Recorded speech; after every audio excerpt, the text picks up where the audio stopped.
Hi, I'm Becky at Kitronic, and today I'm going to share the brand new floor tile expansion pack for our very own Mai-Z the MouseBot. Let's have a look at what's in the box.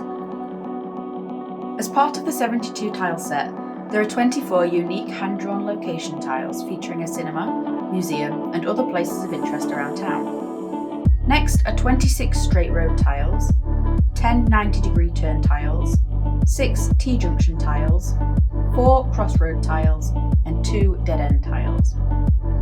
Cut in a 4-way jigsaw shape, all tiles in the set are fully interchangeable, allowing the users to create a bespoke landscape on each use.